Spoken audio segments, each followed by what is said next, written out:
Tonight, Tasmania votes, ballots are cast and the countdown begins on who will form the next state government. Hi, I'm Anthony Dodd, reporting from the tally room, where both major party leaders will be speaking later tonight. But who will be victorious? And I'm Ruby Cairns at the Tasmanian Electoral Commission's Counting Centre, and I'll tell you who outside of the major parties could be key this election. Also tonight, hundreds hit the streets in support of the Macquarie Point Stadium project. Donald Trump launches legal action against Rupert Murdoch's News Corp over a bombshell birthday letter. And Tasmania's representative side stare down ACT, New South Wales. Live from our 7 Tasmania studios, your nightly news with Michael Maney begins now. Thanks for joining us. After 5 weeks of campaigning, Tasmanians have gone to the polls little over a year after the last time. This election, called by Jeremy Rockliff after a successful vote of no confidence in him, was moved by opposition leader Dean Winter. We now go to Kim Miller in the tally room to kick off our election coverage. And Kim, well, the big day is here. It's been a crazy campaign. Oh, it certainly has, Michael, hasn't it? Now, all that's left now is for the votes to be counted. Welcome to the tally room, our nerve centre for tonight, where in a few hours we might get an early picture on who will form government. We'll have extensive coverage here tonight looking at how polling day unfolded, and we'll keep an eye on the count as it progresses over the next few hours. But first, we're joined by state political reporter Anthony Dodd here in the tally room. Anthony, with campaigning done, how are the leaders feeling tonight? Kim, both Jeremy Rockliff and Dean Winter are adamant they've held nothing back over the past few weeks. Now it's a waiting game. Their campaigns got off to a slow start, and that was perhaps to be expected, given how soon and sudden this election occurred. After all, it was only 16 months ago since the last one. But once they announced their flagship policies, that's when things got interesting. Jeremy Rockliff spent days on end spruiking TasInsure, a state-owned insurance company, promising more competitive insurance prices for Tasmanians, while TasIDoc was front and centre of Dean Winter's efforts, 10 fully bulk-billed GP clinics, along with mobile and telehealth services. Having done all they could, here's how the day unfolded. It all comes down to this. Okay, here we go. The Premier voting alongside one of his daughters for the first time, and that's not the only milestone Jeremy Rockliff's marking. Tomorrow will be the anniversary of when I was first elected to be a member for Braddon. All those years ago in 2002. Upbeat about his party's efforts over the past 5 weeks. I could not have asked for a more disciplined and loyal and focused team of candidates. While a big morning cuppa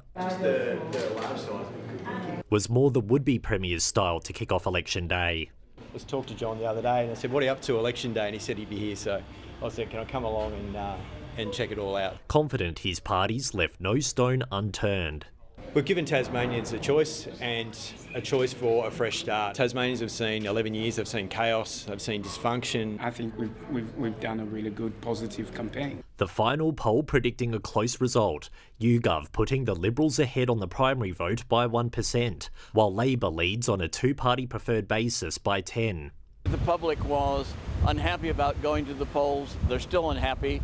And they haven't much shifted. They haven't found any event to really change their opinion from where they started. Also finding Labor's Dean Winter is the preferred Premier in a hung parliament after surveying more than 900 people. It's an assessment that something has to change and maybe a new leader will make a difference. 2 prospective leaders, but only one will lead their party to victory. The votes are now being counted as we speak, and it's now well and truly both out of both leaders' hands. Their fate, their political futures, now in the hands of how Tasmanians ultimately voted. Kim? Okay, thank you, Anthony, reporting live here from the tally room, and Anthony will be joining us throughout the evening and into the night. We cross now to Ruby Cairns, who is at the Central Vote Counting Centre in Moona. Ruby, the voters have done their bit, so what happens next? Yeah, that's right, Kim. The long-awaited vote, I should say, has begun here behind me, and it's expected to go long into tonight. It's certainly a big day and a big job for all the staff here. Ballot papers are coming in from 256 different polling places spread across the state, but many were already here after a record number of voters pre-polled. The first figures are expected to start rolling in at about 6:45, but there have been concerns raised about delays to the count, and if that happens, it could be days before we have a final result. But what no one seems to be disputing is just how crucial a role the Greens and any potential independents will play in this election. We had a chat to some of them today.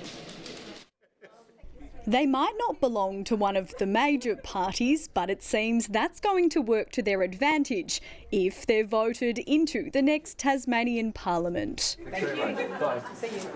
Independent candidate for Franklin, Peter George, is one of the crossbench hopefuls. He's ruled out a formal alliance with the red and blue team, instead promising to hold the next government to account. But to collaborate with them and to make sure that this time we have a parliament that lasts 4 years and doesn't stagger along and then collapse after, 18 months. The most recent YouGov poll indicating neither the Liberal or Labor Party will win enough seats to form a majority government, meaning they'd need to lean on like-minded independent candidates like David O'Byrne.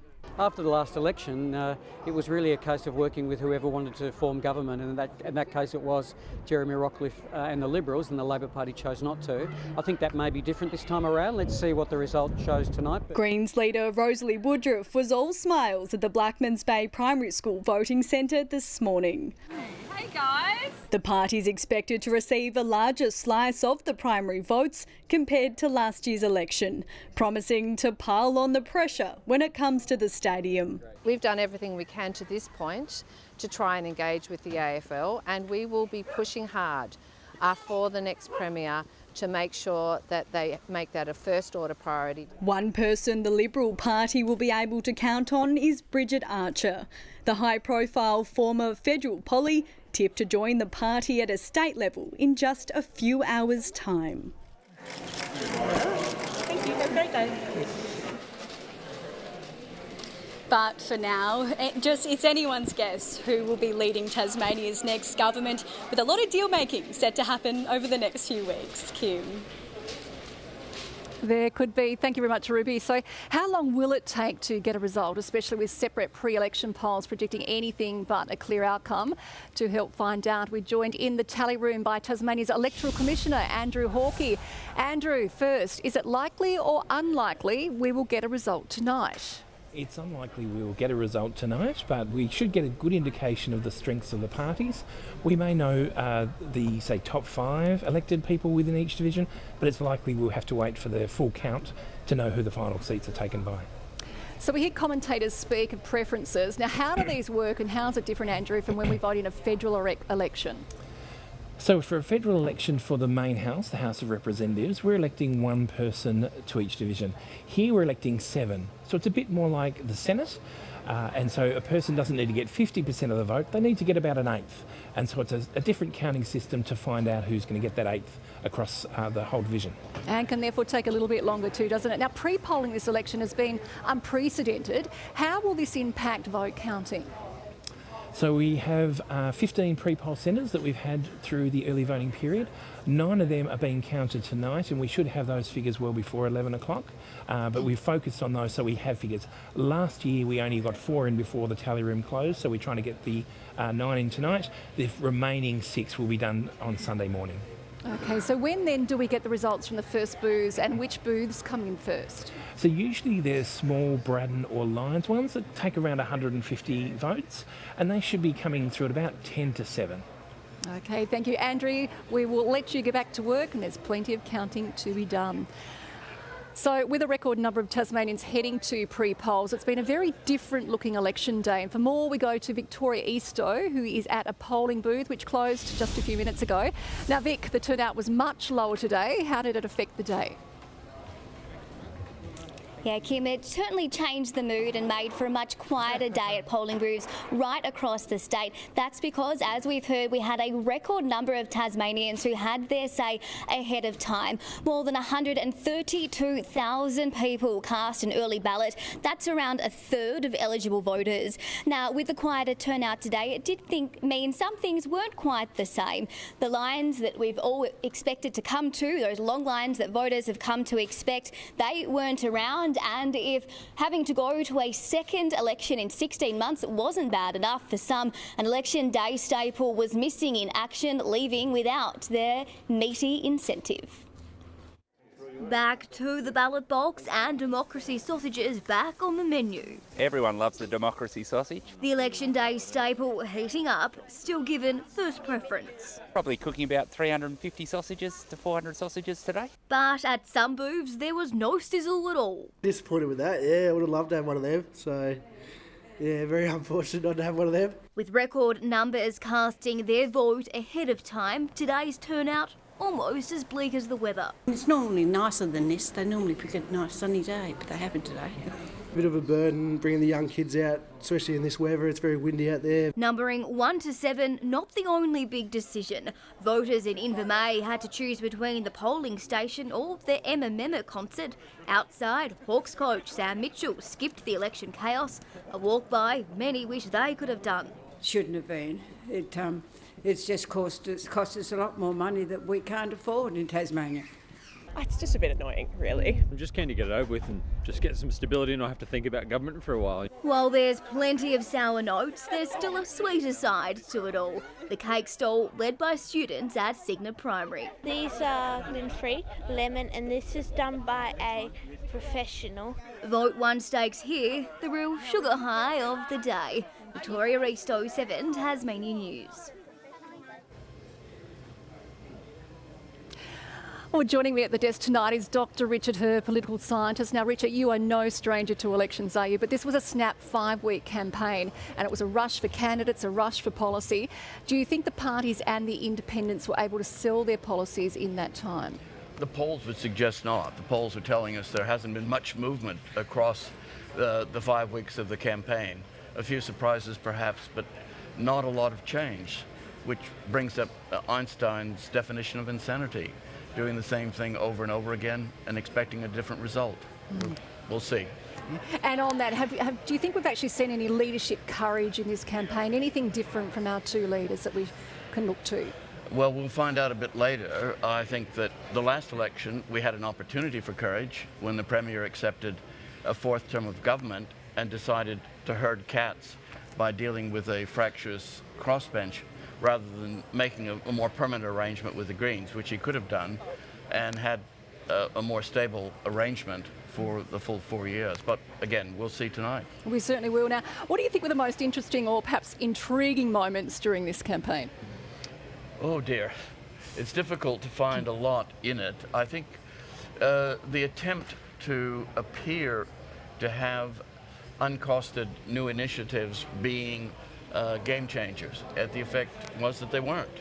We reported them, we covered them as if they were real initiatives, but the public didn't buy it. That's, again, it's that problem.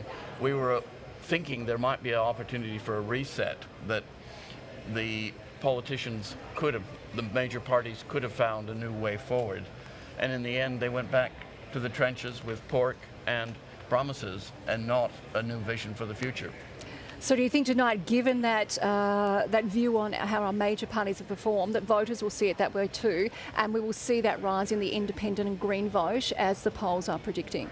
Well, I think that we will see a challenge. There are a couple of things that are different about the mechanics, which we can probably go into later. But no, I think that on the whole, at the moment, we're expecting a repeat of what we did at this very desk 16 months ago. I'm sorry. Okay, we will wait and see, Richard. Thank you very much. Now, you'll be with me throughout the evening as the count unfolds as well. Thank you for your expert analysis. Michael, it is back to you in the studio for the rest of the day's news. Thanks very much for that, Kim. To other news now. While many Tasmanians hit the polls, others hit the streets showing support for the Macquarie Point Stadium. Despite windy weather and rain, it didn't stop around 1,000 people marching From the TCA ground at Queen's Domain to the North Hobart Oval. Today's weather only putting more winds in the sails of Tasmanians pro the stadium. We want the devil! The wind was a bit of a bummer, but the turnout was absolutely amazing. A sea of green sweeping through the streets of North Hobart, marching in support of the Macquarie Point Stadium project. What do we want? The stadium! When do we want it? Now! Many in favour of the potential economic benefits. If we don't build that stadium, we don't have this money coming in that we can put further money into healthcare, education, housing. We need the influx. We need the money for the state to come from somewhere, and the stadium can deliver that. As well as attracting and keeping young people in Tassie. And I'm a great supporter in anything that will bring our kids back or keep our kids here in the first place. So, yeah, go stadium. Pint-sized pro stadium marchers with big dreams also getting in on the action. Would you like to play for the Tassie? Yep, definitely. Watching footy games, good experience for other kids to be a footy player when they're older. It's good to just stay and watch your team here and instead of flying. There have been many anti-stadium protests, hundreds gathering on Hobart's Parliament lawns and rallying outside Jeremy Rockliff's Devonport office. But today, organisers say the silent majority is finally making its voice heard. Those people that are for development and progress have just sort of sat back and not had a voice. And they're showing no signs of getting quieter. Rebecca Gardinera, 7 Tasmania News. Time to head back now to Kim Miller in the tally room for an update on the election. And Kim, what is the atmosphere like there now? Well, Michael, it actually feels like the calm before the storm. There's a few supporters coming in, a few people here and there, but a lot of nervous energy. Now, the room will be a who's who of Tasmanian politics with speeches expected from the 3 key party leaders later tonight, but also the room will be filled with supporters, family and friends. So it is certainly going to be a busy night. Now, one of those leaders is a leader of the Greens. They currently hold 5 seats and are predicted to hold at least those. Reporter Rebecca Gardinera says with Greens leader Rosalie Woodruff. Beck, the party faithful are with her, aren't they? Thanks, Kim. We're here at Hobart's waterfront where Greens candidates and supporters have gathered to watch as the results roll in. Now, Rosalie, what are you expecting from today's vote? Well, it's been a very positive, warm vibe in the community over the last 5.5 weeks. So polls come and polls go, and we'll find out tonight. But I feel, that we've really resonated with the needs of people in the community, and we're really hopeful that we'll get a good outcome tonight. And your party supported the vote of no confidence in Jeremy Rockliff, which has brought us to this point here today. But there were predictions, not much would change on the Parliament floor. Has this election been pointless?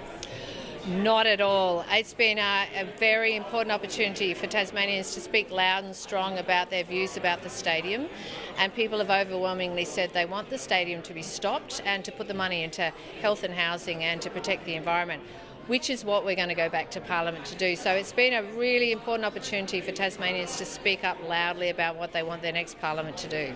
And yeah, you've touched on it there, the anti-stadium and salmon have both been key issues for you. I guess, what are some other policies are going to be most important for you when you go to Parliament?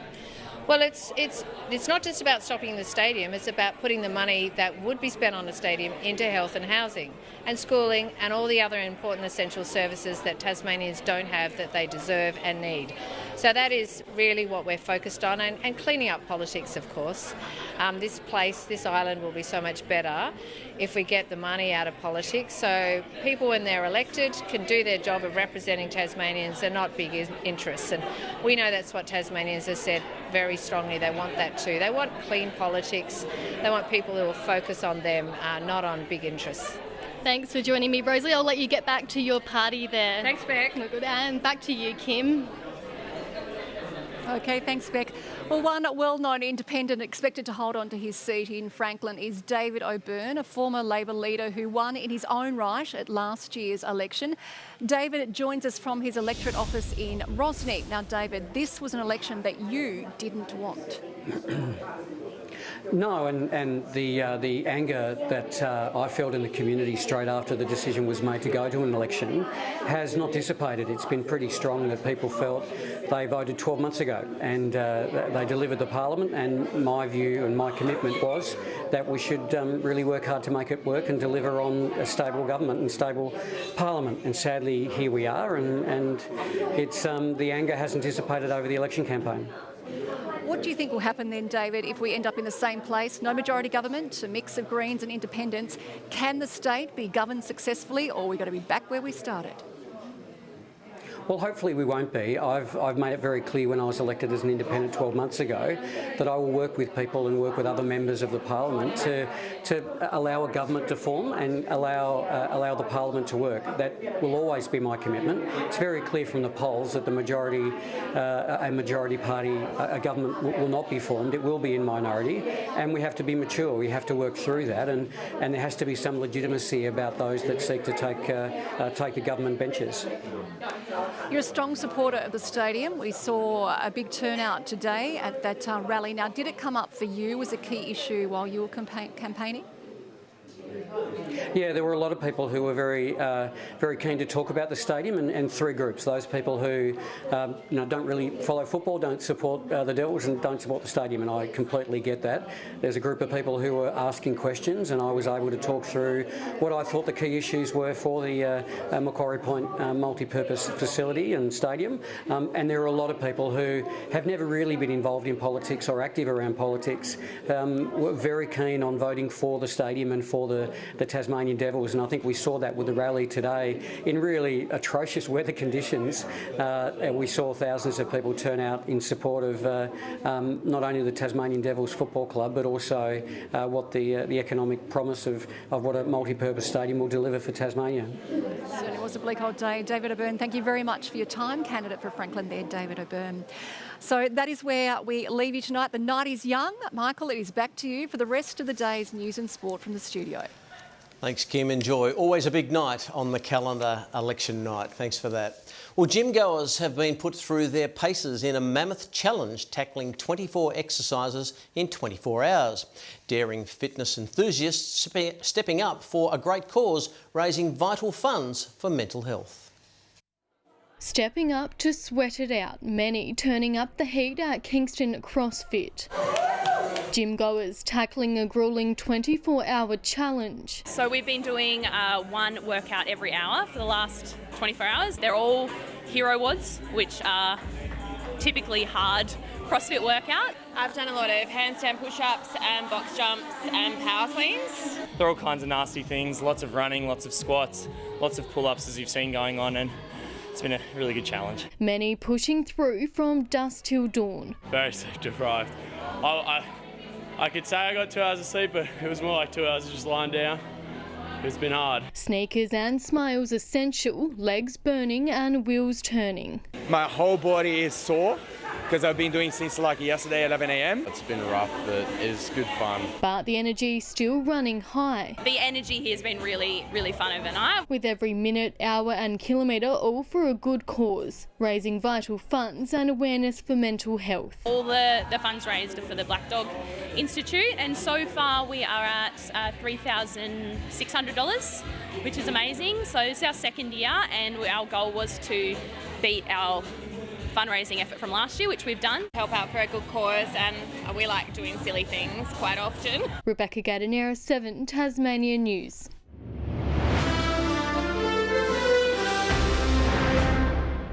Rough weather proved a challenge in today's senior representative games, with the men's and women's teams locked in close battles. Following a recent loss against Queensland in both divisions, Tasmania had mixed fortunes as it faced off against New South Wales ACT. Strong winds in North Hobart may have been a key factor in today's low-scoring women's rep clash, both teams struggling to get out of the centre early on. A desperate effort from Libby Haynes averted a New South Wales ACT goal minutes in. This is looking dangerous, running onto it, his heel, it's going all the way, has it? Just touched on the line. But the visitors were quick to follow it up with a major score. Can she curve it around? Michelle Foscarini! An early second quarter kick from Molly Mitchell remained Tassie's only goal for most of the match. But fortunes changed in the final 20 minutes. Tassie almost catching New South Wales ACT with another 3 goals. Their second wind just falling short as the interstate side held on by 4 points. They were throwing everything at them bar the kitchen sink in the last quarter, but the visitors did just enough. It was a different story for the men, with Tassie's Max Roney first to kick truly. After New South Wales ACT answered it with 2 goals of their own, the home team quickly reclaimed and built on their lead. Oh, beautiful. Siggins will finish. Don't worry about it. And he is absolutely... I tell you what, Andrew... Wet weather failing to dampen local spirits as half-time was called. But New South Wales ACT had all the answers in the third quarter. 3 goals and 8 behinds getting past Tasmania's defenders, keeping the opposition in contention. Plays on Yorton. He's got to finish. And does, and they're in front. New South Wales ACT built on their strong form in the closing minutes, ultimately clinching victory 73-63.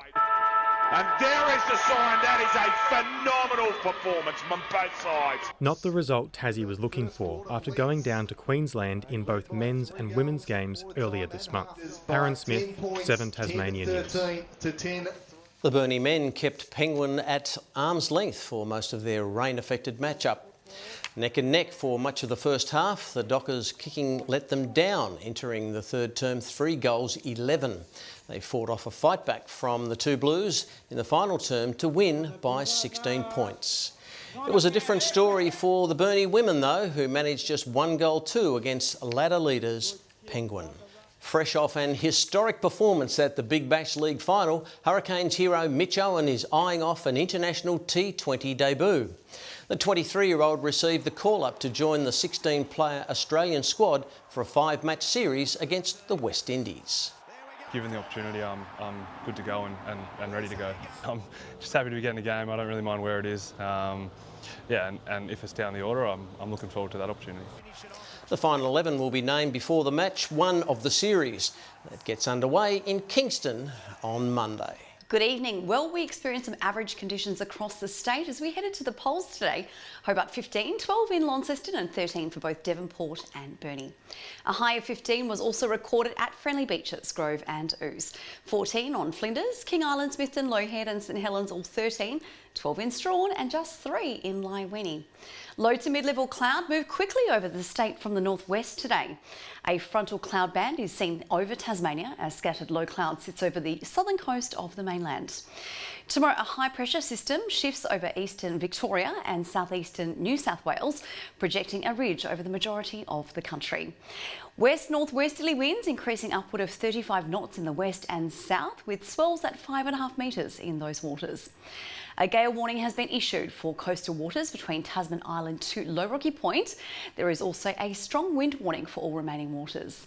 A sunny change on the way in Hobart and Richmond tomorrow, both 13, an early frost and a few showers for Ouse, 12 to the top. Fine 2 in the north, Launceston and Devonport 13, 11 in Deloraine after an icy start there. Burnie fine 13, easing showers in Strawn 13 also, 14 with winds easing in Curry. 14 and sunny in St Helens and Swansea, a couple of showers in Whitemark, 13 the maximum. A frosty and foggy start on Monday as the kids head back to the classroom, then light showers about the north. Possible light showers continue about the north on Tuesday morning. Afternoon scattered showers will develop statewide. And on Wednesday, showers about the west and north, snow falling to 900 metres, but it will be fine elsewhere.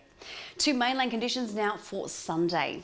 -6 the overnight low in Canberra, warming to 14 later. Fine in Sydney, 19. Showers are on the increase in Perth. They're expecting 19 as well. It's cloudy in Hobart right now, 8 degrees, clear in Launceston with 9 and much the same in Devonport.